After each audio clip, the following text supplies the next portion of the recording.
Hi, my name is Aya. You're watching Aya Reads, and I'm here to do a book recommendations video. I'm gonna be recommending some paranormal romances. I'm gonna be recommending 7 novels and 3 novellas. I'll leave the novellas at the end.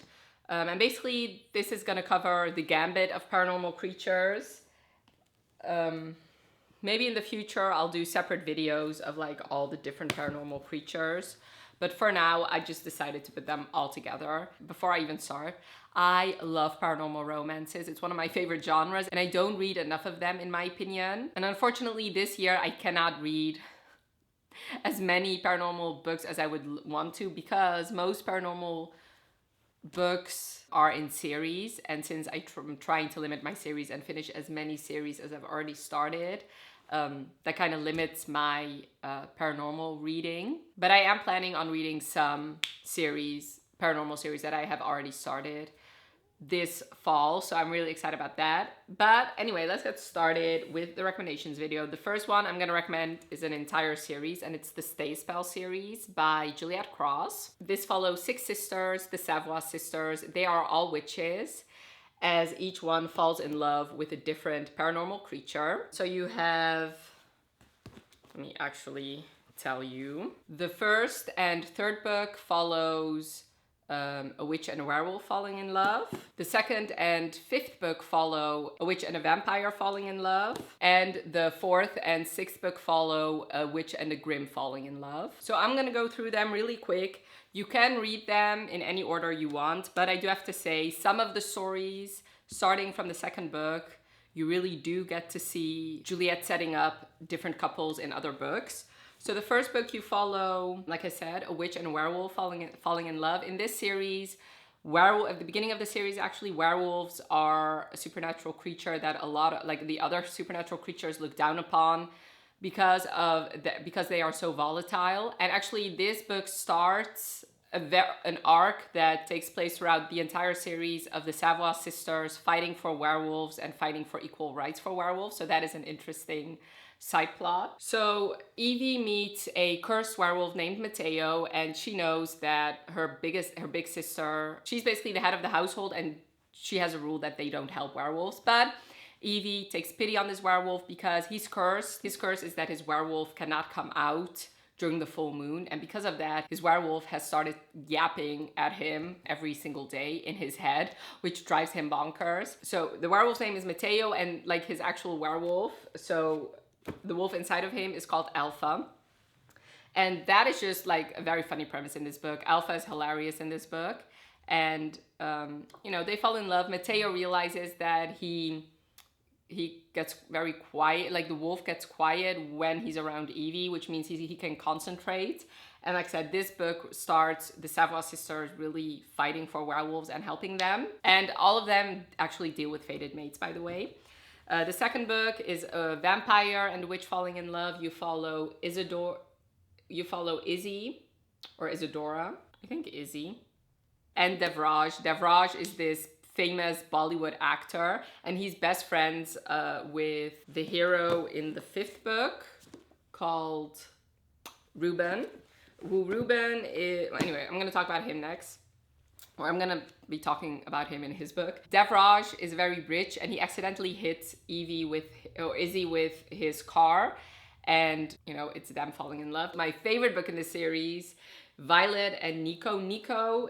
So this is also a werewolf, and this is a werewolf story, and Nico is actually cousins with Mateo in the first book. 2 years ago, Violet and Nico met, and they had a sort of one-night stand situation. She left. She's a seer, actually, her power is, and she saw that getting together with Nico would be a disaster, but Nico knows that she's his fated mate, and you actually saw them throughout, especially the second book, you saw glimpses of them, and they have actually become friends, and they started this business together, this tattoo business, and Violet really wants to come up with this tattoo to kind of tame the werewolves a little bit so that they're not so volatile. It's actually them falling in love. Nico really is determined to win Violet over. And there's like this, all of the books actually have a romantic suspense type of story, because here, since word gets out that Violet is making these tattoos, Nico's old pack kind of comes looking for her. So very good. Like I said, it's my favorite. Next is my second favorite, and it's Always Practice Save Hex. And this is the first Grimm and witch pairing, which Grimms, it is a very, like they've been very mysterious. Nobody really knows what a Grimm is. And in this book, you really find out more about Grimms. And we follow Livy and Gareth. There have been hints with them. She really hates him. There's this Christmas novella where their love story really starts, and they bicker a lot, and especially Livy kind of hates him. But they enter this competition. With this competition, even though they're competitors, they get put together to work on this project, which brings them in close proximity. Find out a lot about Gareth's past, and it's a very, very sad past at that. The fifth book is a love story between a vampire and a witch. It's a second chance love story between Jules and Ruben, and their love story has been teased from the very first book. They were a couple 12 years ago, and she ended it because she's the most powerful being in New Orleans. And Ruben, since he's very powerful on his own, she kind of needed him out of the way to become like the most powerful being she could be. Now it's 12 years later, and Ruben feels like he's waited long enough. He's been pining for her all these years, and now he's making his move. In this book, Ruben and Jules actually travel throughout the US and to the UK to convince other supernatural creatures to remove their biases for werewolves. So another, like, this really comes ahead, and where they really make a lot of progress to make sure that werewolves feel welcomed in the supernatural community. So yeah, second chance romance. And while they're traveling, you know, Ruben enacts his plan to get her back. And the last one is Grimm and Barrett, which is the sixth book. It's another Grimm and witch pairing, and Henry is cousins with Gareth. So also the love interests, they also like find this found family, and some of them are actually family. Their love story has also been teased, I believe, since the second book as well. Henry and Clara, them falling in love, and Henry's dealing with a bunch, like, also just like his cousin, he has a very tragic past and tragic backstory, and Clara is this ray of sunshine who comes into his life. So yes, that is the Stay Spell series. I would highly recommend this series. If you are a beginner to paranormal romance, I think this is a very good entry, because even though it is very paranormal, it's a very easy entry point. Plus, you get introduced to a bunch of paranormal creatures in just one series. Next is the Immortals After Dark series by Kresley Cole. I'm not gonna hold all of them up, also because I don't own all of them. This is one of my favorite paranormal series of all time.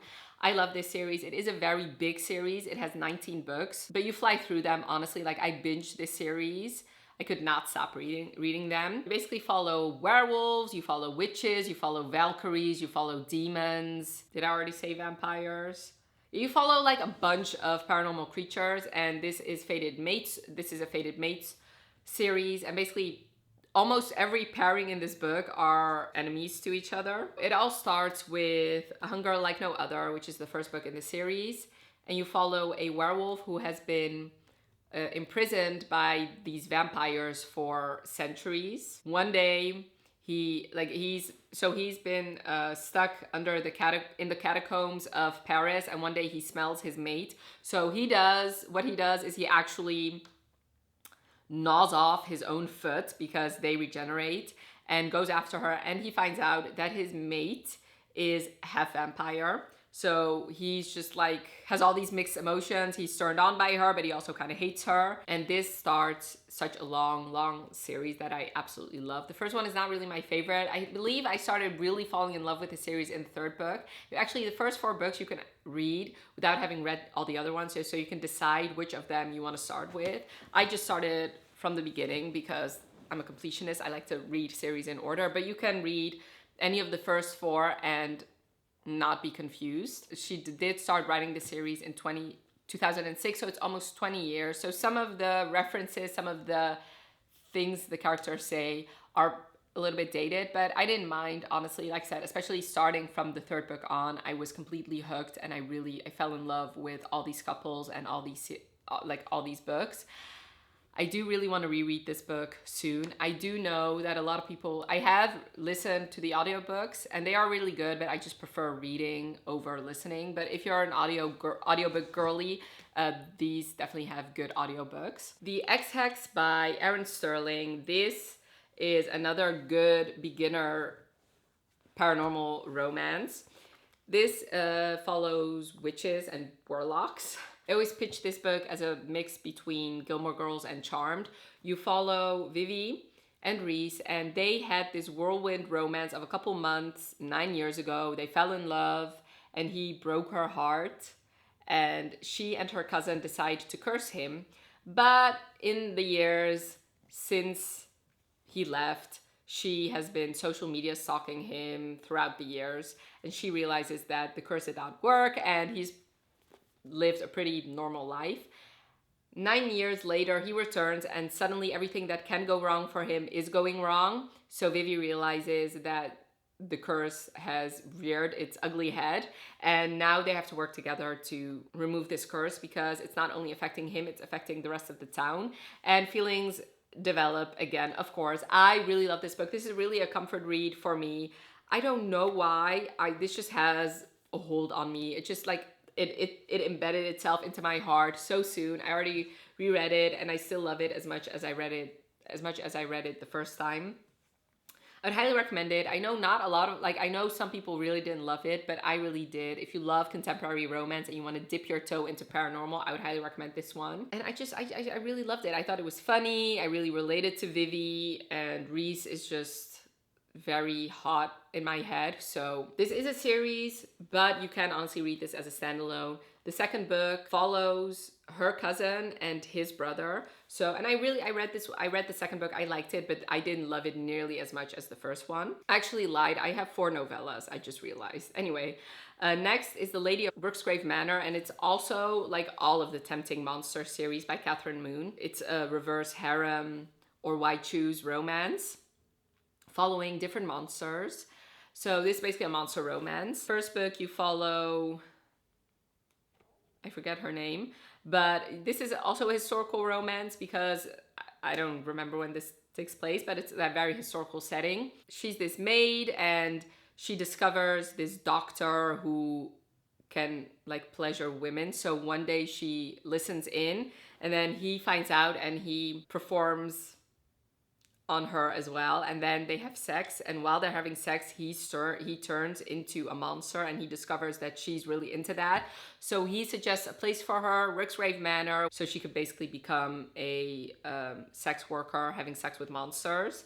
And while doing that, she forms her own harem of 5 different monsters, and it's really good. It is very, very, very smutty, and doesn't really have a whole lot of plot, even though there is a plot that you follow throughout all 3 of the books. I've not read the 3rd book yet. It is on my TBR for either September or October. But yeah, it's just monster banging. But I really did enjoy it. And since it's a why choose, you follow different paranormal creatures, not the typical paranormal creatures. So in this book, you do have a vampire in the first book, and you have like a Mr. Jekyll, Mr. Jekyll and Dr. Hyde person, which is the guy that told her that she should go to the Rooksgrave Manor place.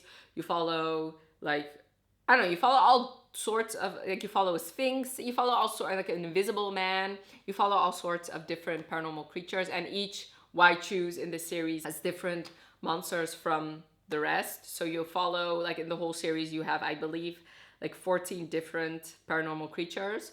So I really did enjoy it. If you have not read a monster romance, I don't know if this is the first one I would direct you to, but if you've read more paranormal romances and have read a couple of monster romances, I would highly recommend this one. Next is Wolfsong by TJ Klune. This is one of my favorite books of all time. I adore this book. This is a werewolf story and you follow the Bennets. This is a series. You have 3 brothers and 1 uncle's love story that you follow, and all of them are male-male romances, and you start the series with Wolfsong, which is the only book I actually read in the series. You follow Ox, who doesn't have the best home life, and one day the Bennets move in, and he doesn't know that the Bennets are werewolves. So the youngest Bennett, Joe, once he meets Ox, he tells everybody that he smells like candy canes and rainbows and all like the good stuff. So everybody but Ox and Joe realize that Joe is smelling his fated mate. But obviously he's young, nothing happens between them when Joe is underage. And also Joe had been going through something traumatic and he hadn't been speaking, and the first time he actually speaks is when he sees Ox. So the Bennetts are really encouraging them to become friends.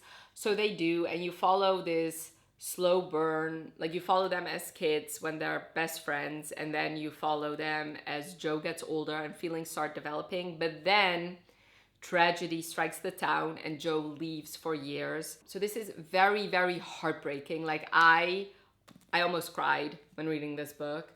I really, really loved it. It was like every time I think about it, I just have this pit in my stomach just because it's so sad.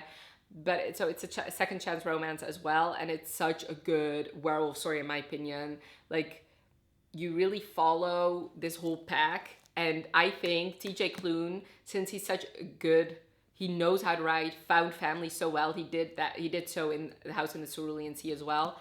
He's the perfect author to write a werewolf story, in my opinion, because he knows how to write the pack dynamic, because it's also a found family.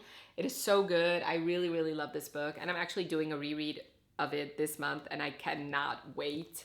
Like I said, it's one of my favorite books of all time. And the last full-length novel is A Discovery of Witches. In this book, you follow witches, vampires, and demons, and you follow a witch called Diana. And she discovers this long-lost manuscript, and because of that, all these paranormal creatures are after her, and one of them being Matthew, who's a vampire, and you follow their love story. And yeah, it's really good.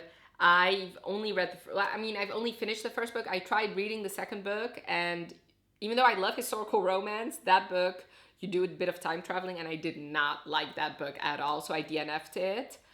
Part of me does want to finish this series, but I did really love the first book, and I do think it stands very well on its own. And this is like a mix between a paranormal book and a dark academia, because this takes place in Oxford. Both characters are very highly educated and pretty pretentious.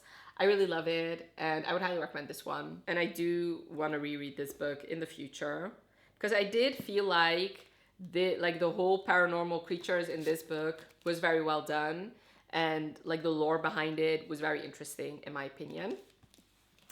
Now for the 4 novellas. The first one is Halloween Boo, which is the first book in the Holiday Hunk series by Sarah Spade, and a couple of these books in this series actually have different paranormal creatures in them, or paranormal beings. You follow this girl who, I believe she moves to Salem. She has a feeling that there's like this ghost living at her place, and she calls him Casper, and like she sort of like talks to him.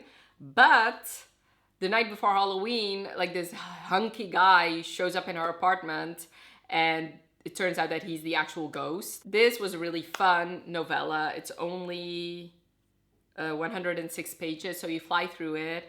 And if you're looking for that bit of paranormal flair to a very contemporary book, I would highly recommend this one. Next is Mating the Huntress by Talia Hibbert. This is another werewolf story. Werewolves are my favorite paranormal creatures, by the way. So this, you follow a werewolf hunter, and she's like tracking this werewolf, but he knows that she's doing that, and he also knows that she's his fated mate. So he asks her out on a date, and she agrees because she thinks that she'll murder him on this date, and instead she's gonna be seduced by him.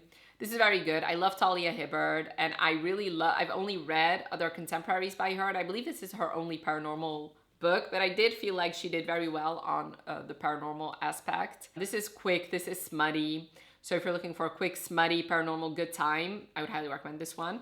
I believe she was planning on writing more, but this is her I believe she indie published this, and I don't think so it does say Monsters and Mates Book 1. I don't know if she's ever planning on continuing on with the series, but if she does, I will definitely jump on that. Next is Witches Wolves. This is this is a MMF book. I don't know if she's an actual witch, but she's been accused of being a witch because I believe she's bisexual. So she runs away from her town because she did something scandalous and now people are after her. So she's on the run and she stumbles upon this cottage where she meets these two werewolves who are a couple, and they welcome her into their like home and into their bed, and this turns into an MMF. And I thought it was really, really sexy and hot, and I really loved it. It's only 56 pages, so once again, you fly through it. And the reason it works as a novella, because MMF, I keep saying it when I talk about MMF, usually MMF require more pages because you're not just setting up one couple, you're setting up three. And since this is already an established relationship, it is easy to add a third. I really enjoyed it. It was a very hot, smutty, good time, and it does deal with werewolves. And last but not least is the Tombstone University minis. The first one is Dare or Death, and that one takes place during Halloween. Basically, each book you follow different monsters falling in love with humans. So the first one is an MMF between a girl and two monsters. The second book is a female-female relationship, and the third book is an MMM relationship. So all of them are pretty short, very smutty, and all of them deal with different fated mates, monster romances. You fly through them, it's very quick, it's very smutty. I really, really enjoyed them. And since the first one does take place around Halloween, it is a very good fall read. So those were all my recommendations for paranormal books. Definitely let me know in the comments below if I convince you to read one of them. And I would also really love to know your favorite paranormal books because I'm always looking for those. And I hope you enjoyed this video. Thank you so much for watching. Have a wonderful rest of your day and I'll talk to you later. Bye.